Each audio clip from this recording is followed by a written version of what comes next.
एक होता है सुख, एक होता है आनंद।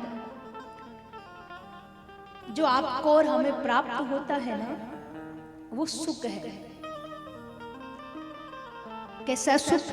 हम जब नया घर बनाते हैं और पहली बार नए घर में रहने के लिए जाते हैं तो कितना आनंद आता है। हर चीज को देख के मन खुश हो जाता है। कितने दिन तक अच्छा लगेगा? 1 महीना, 2 महीना, 6 महीना, उसके बाद आदत में आ जाएगा कि हमारा ही तो है। जितना आनंद पहले दिन आया था, क्या उतना 6 महीने बाद आएगा? नहीं आएगा। फिर आदत में आ गया, क्योंकि वो आनंद नहीं था, वो सुख था। नई गाड़ी खरीद के जिस दिन पहली बार बैठोगे बड़ा आनंद आएगा। उसी गाड़ी में 6 महीना तक रोज बैठो, फिर आभास ही नहीं होगा कि हम नई गाड़ी में बैठे हैं। बेटे का ब्याह हो, बहू घर में आए और बहू शुरू में 2-4 दिन गरम गरम रोटियां, गरम गरम पकवान बना के खिलाए तो बड़ा आनंद आएगा। अब वही बहू 1 साल तक खिलाती रहे तो फिर आदत में आ जाएगा, रोज ही तो बनाती है। ये क्या है? ये सुख है, आनंद नहीं है। हमें लगता है महल अटारी में आनंद है, हमें लगता है बंगला गाड़ी में आनंद है, हमें लगता है सोना चांदी में आनंद है, हमें लगता है हीरा मोती में आनंद है।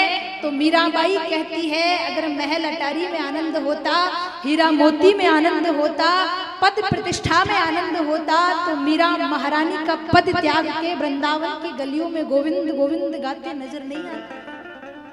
मीराबाई कहती है, सच्चा आनंद तो बस भगवान को पा लेने में है।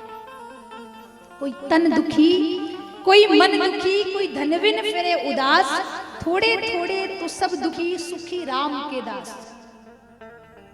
कोई तन से दुखी, किसी का तन बढ़िया है तो मन से दुखी, मन बढ़िया है तो धन से दुखी, और थोड़े थोड़े तो सब दुखी। सुखी कौन है? जो भगवान का दास है। और भगवान का दास भी कौन? आप और हम नहीं। वो जिसे ना आने वाले की चाह है, ना जाने वाले की परवाह है। आपका और हमारा क्रम ऐसा नहीं है। आप हमें कहो, गुरुजी हम तो बड़े दुखी हैं, तो हम कहें भैया हम आपसे भी ज्यादा दुखी हैं। यहाँ कोई सुखी नहीं है। सुखी कौन है? जो एकांत में बैठ के भगवान का भजन कर रहा है, जिसे दुनियादारी से कोई लेना देना नहीं है। या तो वो किसी जंगल में, किसी हिमालय की कंदरा में बैठ के भगवान नाम जप कर रहा है, वो सबसे सुखी है। संसार में रहेंगे तो माया के प्रपंच हमें पकड़ेंगे तो सही। हाँ, सतों ने कहा है, अगर संसार में सुखी रहना है, आनंद से रहना है, तो नाम जप का सहारा लेकर के आप रहिए। जितना ज्यादा नाम जप होगा उतना ज्यादा आपके मन को सुख मिलेगा। आनंद शरीर का विषय नहीं है, आनंद मन का विषय है। एक बात बताओ,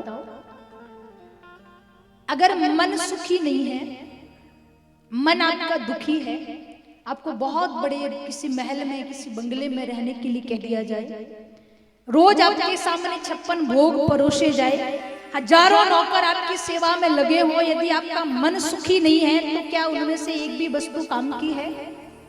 नहीं है।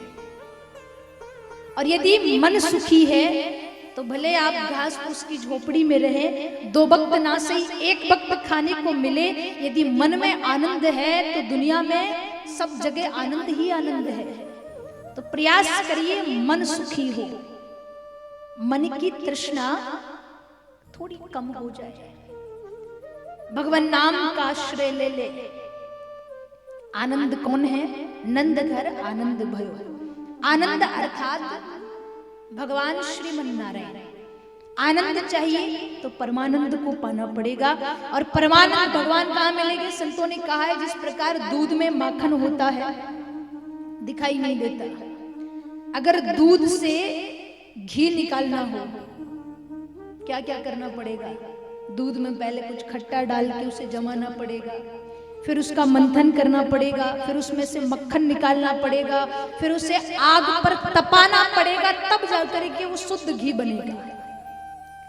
जिस प्रकार दूध से घी निकालने की कई प्रक्रियाएं हैं, ऐसे ही आत्मा से परमात्मा को प्रकट करने के लिए भी हमारे मन का मंथन करना पड़ेगा।